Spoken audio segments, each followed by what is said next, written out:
Temujin, Jamukha, and Toral-Han's soldiers attacked Merkit. Overtaking and eliminating the Merkid resistance, they conquered the Merkid.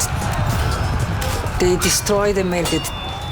There are lots of suffering happening for the Merkid families. Temujin's forces sweep through the enemy camp, laying waste to everyone in their path. The Merkids, caught off guard, attempt to flee, but many are cut down in the chaos. Temujin runs through the ruined camp, calling out for his kidnapped bride. Temujin is running around calling her name, and eventually he discovers Berta living in somebody else's home. It seems that Berta has been assigned to a minor nobleman to look after. The couple find each other and fall into each other's arms and becomes once again part of Temujin's household.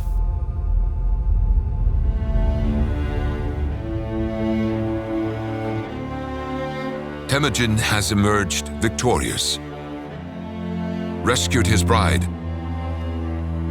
and shown his rivals that despite his youth, he is a force to be reckoned with.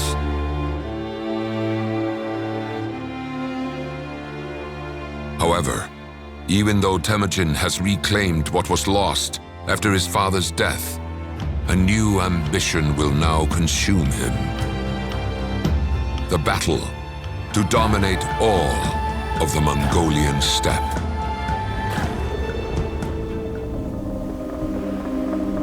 Temujin moves swiftly to bring any remaining rival households under his command.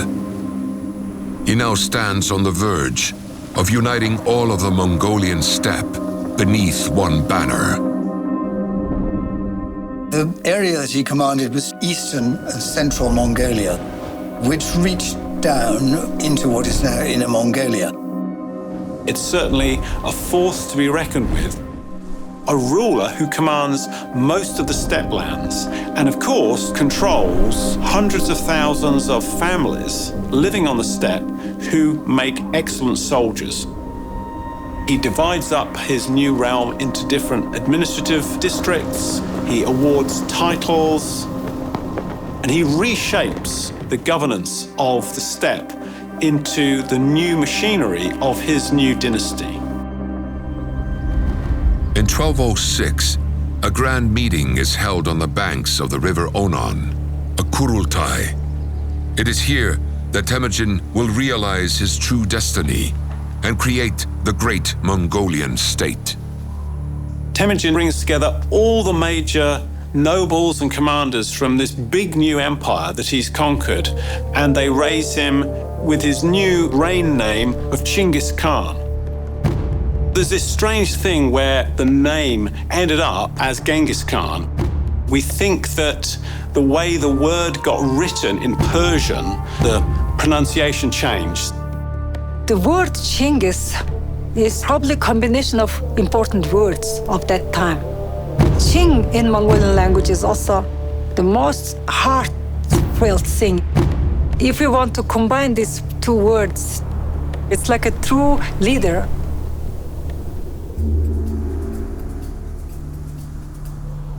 Although they now control a lot of Jin territory and have displaced the Jin dynasty itself that has had to relocate and flee, it's not as if the fighting was over. Chingis himself left one of his best generals, Mukhali, who for many years continued the campaign against the Jin. There was an ongoing rolling campaign of mop-up that was masterminded by Mukhali.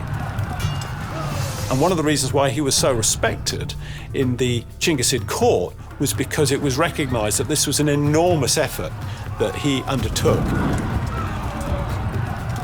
that eventually bore fruit when the Mongols eventually came to control the whole of the northern Chinese plain. The Jin Empire will hold out until 1234. It does not go away easily. Although it will take many years for the Jin to be fully defeated, the Mongolians are building a fearsome reputation on the battlefield, and they will ensure that their brutal actions become legendary. In many places, they would wipe out everybody but maybe a handful of people, or one guy. And that one guy would always tell the story. And the story was always scary. They killed everyone. They came back 5 days later. They killed even more people who came out of the rubble. So the fear is building. There's one story told by a Persian chronicler, Jani, that 60,000 virgins leapt off the walls to their death rather than be taken by the Mongols.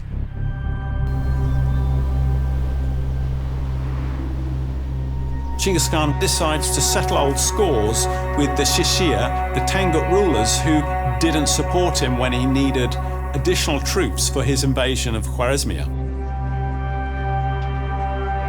He had thought in his first invasion he had left a nice, obedient vassal. Turned out that he was not so obedient, because when he asked for troops from Shishir for the invasion westwards, the Shishir emperor refused to give them. So he had to be punished, and then the rest of North China had to be taken from Jin. That had to be established. The Tangut make an alliance with the Jin, and now they're fighting the Mongols. Meanwhile, Genghis Khan has received word about this. Genghis Khan loses his patience and invades. And this is a campaign of destruction.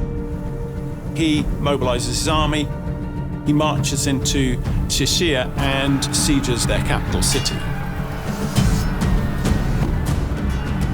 The extent to which Genghis Khan himself would be engaged in any combat, I think, is almost minimal. He's the prime commander. You wouldn't risk him by putting him too close to any of the front lines. He has his top generals, Subade, just eradicating fortresses as they go. Now remember, when he conquered them in 1209, Genghis Khan did not occupy Shishak. He says, you guys are loyal to me, you can rule yourselves, we're good.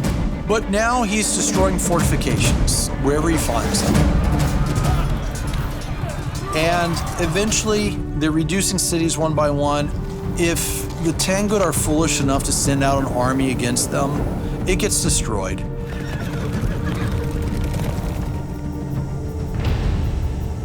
Genghis Khan dies in 1227, August 18th, while on campaign in Shishak.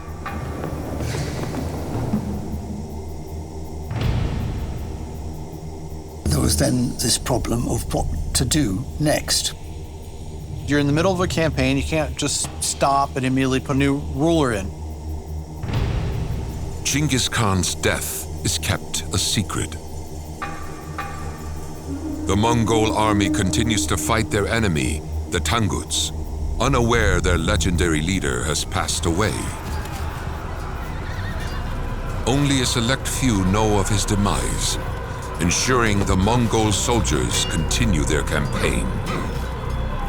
After Genghis Khan died, the Mongols really led a really harsh conquest of Tangut territories.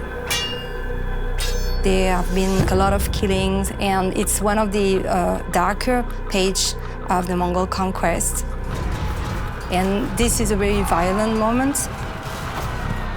After a punishing battle, the Mongols finally overwhelm the Tangut.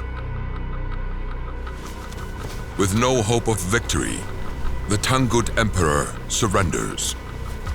The emperor was summoned, and he gave a huge slew of gifts to Genghis.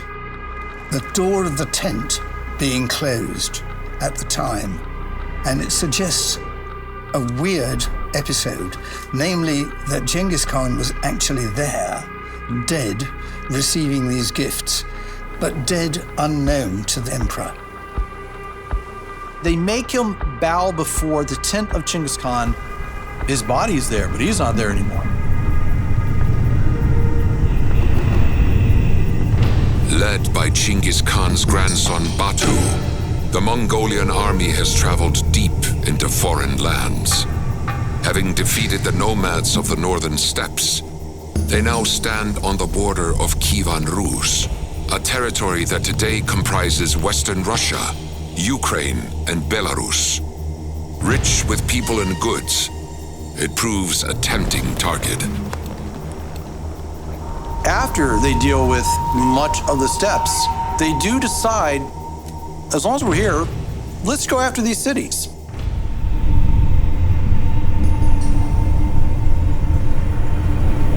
The size of the army is probably something like 120,000. Batu Khan, being of the royal blood, the royal house, grandson of Chinggis, is nominally in command of the Mongol invasion force. But his advisor, a Subadai, is probably the best of the Mongol generals. He dates right back. He was one of Chinggis Khan's original commanders, and he was the real strategist and military genius behind the Mongol invasion of what became Russia. We always wonder how the Mongol could conquer so many different peoples in rather a short amount of time. And there's clearly one explanation. They know how to fight in winter. They really decided on the season of war. People in villages, people in cities, they don't fight in winter usually. They don't know how to organize themselves. They are puzzled, they are scared to do it. And the Mongols force them to fight when they are not ready for it.